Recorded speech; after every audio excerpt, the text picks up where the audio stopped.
আসসালামু আলাইকুম। কিভাবে বুন্দিয়া বানালে দোকানের মতো পারফেক্ট ঝরঝরে রসালো হবে সেই রেসিপিটাই আজকে শেয়ার করছি। মাত্র 1 কাপ বেসন দিয়ে পারফেক্ট ঝরঝরে বুন্দিয়া রেসিপি তৈরি করতে পারবেন। যারা কোনোদিনও বুন্দিয়া বানাননি এই রেসিপি দেখলে আশা করছি তারাও পারফেক্ট বুন্দিয়া বানাতে পারবেন। বুন্দিয়া বানানোর জন্য প্রথমেই আমি 1 কাপ বেসন চেলে নিব।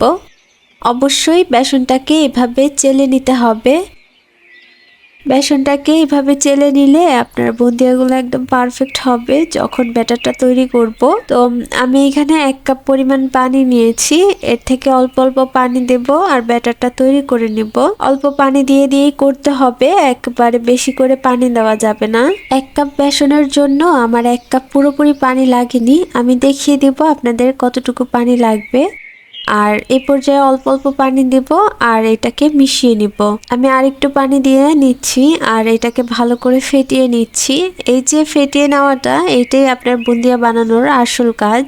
একটা জিনিস লক্ষ্য করুন, এই যে আমি ফেটিয়ে নিচ্ছি, এখন বেসনটার কালার কেমন দেখছেন, একটু হলদেটে টাইপ। এটাকে ফেটিয়ে নেওয়ার পর কিছুক্ষণের মধ্যেই দেখবেন এটা এরকম সাদাটে হয়ে যাবে। তখন একটা বাটির মধ্যে আমি পানি নিয়েছি, এখান থেকে একটু ব্যাটার ছেড়ে দিলে দেখবেন সাথে সাথে ড্রপটা পানির উপরে উঠে গিয়েছে।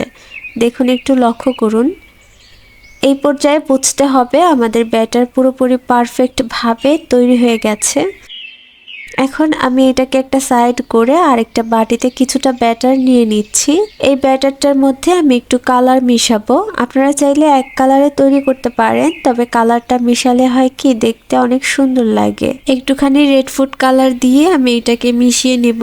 আর আমার পানি কিন্তু 1/4 কাপের মতো বেঁচে গিয়েছে 1 কাপ থেকে। 1 কাপ পুরোপুরি লাগেনি। এদিকে আমি একটা কড়াইতে তেল অনেক ভালো করে গরম করে নিয়েছি। তেলটা অবশ্যই একদম ভালো করে গরম করতে হবে। এইভাবে একটা ড্রপ ছাড়লে সাথে সাথে যদি উপরে ভেসে ওঠে তাহলে বুঝবেন তেলটা গরম হয়ে গিয়েছে। এখন এইরকম একটা চামচ আমি রাখছি বুন্দিয়াটা বানানোর জন্য। সবার ঘরে কম বেশি কিন্তু এই চামচটা থাকে। তো এর উপরে আমি ব্যাটারটা দিয়ে দিচ্ছি। সাদা ব্যাটারটা দিয়ে প্রথমে বুন্দিয়া বানিয়ে দেখাচ্ছি। আর তেল থেকে এটার দূরত্ব কতটুকু দেখতে পাচ্ছেন, 2-3 ইঞ্চি হবে। এর থেকে উঁচু করা যাবে না বা এর থেকে নিচু করা যাবে না। যদি নিচু করেন তাহলে সব একসাথে লেগে যাবে, আর বেশি উঁচা করলে এটা থেকে কিন্তু লেজ বের হবে, মানে গোল গোল হবে না। তো এরকম একটু উচ্চতা রেখে তারপর বুন্দিয়াগুলো বানিয়ে নেবেন। আর এটা বেশি নাড়ানো যাবে না, নিজে থেকেই দেখবেন এরকম ড্রপের মতো পড়ে এই বুন্দিয়াগুলো তৈরি হবে। একদম গোল গোল, দেখতেই পারছেন কতটা সুন্দর হয়েছে। এগুলো সাথে সাথেই কিন্তু ভাজা হয়ে যাবে, বেশি লাল করা যাবে না। বেশি যদি ভেজে ফেলেন তাহলে ভিতরে শিরা ঢুকবে না। এই পর্যায়ে আমি এগুলোকে উঠিয়ে নিচ্ছি। কয়েক সেকেন্ডেই কিন্তু এই বুন্দিয়াগুলো ভাজা হয়ে যায়। এবার কালার করা বুন্দিয়াগুলো ভেজে দেখাচ্ছি সিম্পল ভাবে। ঠিক একইভাবে এরকম উপর থেকে ব্যাটারটা দিয়ে দিব। আরেকটা কথা অবশ্যই খেয়াল রাখতে হবে, প্রত্যেকবার চামচটাকে ধুয়ে ভালো করে ক্লিন করে শুকিয়ে নিতে হবে। অবশ্যই এটা করতে হবে, নয়তো বুন্দিয়া ভাজা হবে না। ঠিক একইভাবে আমি বুন্দিয়াগুলো ভেজে নিয়েছি, কয়েক সেকেন্ডের মধ্যেই এটা ভাজা হয়ে গিয়েছে। এখন এটাকে উঠিয়ে নেব। একই পদ্ধতিতে আমি সবগুলো বুন্দিয়া সেম ভাবে ভেজে নেব। একইভাবে আমি সবগুলো বুন্দিয়া ভেজে নিয়েছি দেখুন, আর এগুলো অনেক ক্রিস্পি হয়েছে। এই বুন্দিয়াগুলোকে শিরায় ভেজানোর জন্য আমাদের এটাকে পুরোপুরি ঠান্ডা করতে হবে। যতক্ষণ না ঠান্ডা হচ্ছে শিরায় দেওয়া যাবে না। তো এই পর্যায়ে ঠান্ডা হয়ে গিয়েছে আর আমি একটা ভেঙে দেখাচ্ছি আপনাদের কতটা ক্রিস্পি হয়েছে দেখুন। এইবার আমি চিনির শিরাটা তৈরি করে নিচ্ছি। এর জন্য দিয়ে দিচ্ছি 2 কাপ পরিমাণ চিনি আর 1.5 কাপ পরিমাণ পানি দিয়ে দিচ্ছি। এই রেশিওটা ব্যবহার করলে আপনার চিনির শিরাটা অতিরিক্ত জাল দেওয়ার দরকার নেই। ঘ্রাণের জন্য 2টা এলাচ দিয়ে দিলাম। একটু নেড়ে অপেক্ষা করব চিনিটা গলে আসা পর্যন্ত। চিনিটা যখন গলে যাবে তখন দিয়ে দিচ্ছি 1 চা চামচ ঘি।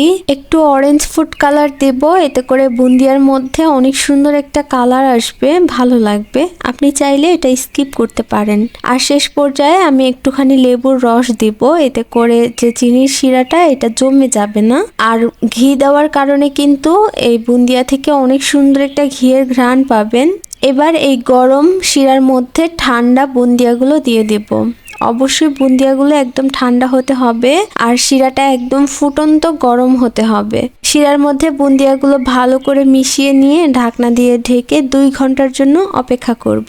বুন্দিয়া সাধারণত এইভাবে একটু সময় নিয়েই বানানো হয়, তবে আপনার হাতে সময় না থাকলে 3-4 মিনিটের মতো এইটাকে আঁচ করে নিতে পারেন বুন্দিয়া সহ শিরাটাকে, তাহলে ঝটপট ঢুকে যাবে। তবে আপনি যদি এরকম 2-3 ঘন্টা এভাবে শিরার মধ্যে ডুবিয়ে রাখেন তাহলে এই বুন্দিয়াটা কিন্তু একদম ঝরঝরে পারফেক্ট আর এত সুন্দর হবে। দেখুন, এটা কিন্তু দেখেই বোঝা যাচ্ছে যে কতটা ঝরঝরে হয়েছে আর প্রত্যেকটা বুন্দিয়ার ভিতরে রস ঢুকে একদম রসে টইটুম্বুর হয়ে গেছে। সবসময়ের মতো আজকের রেসিপি কেমন লেগেছে জানাতে ভুলবেন না, আর ভালো লাগলে চ্যানেলটি সাবস্ক্রাইব করার অনুরোধ রইল।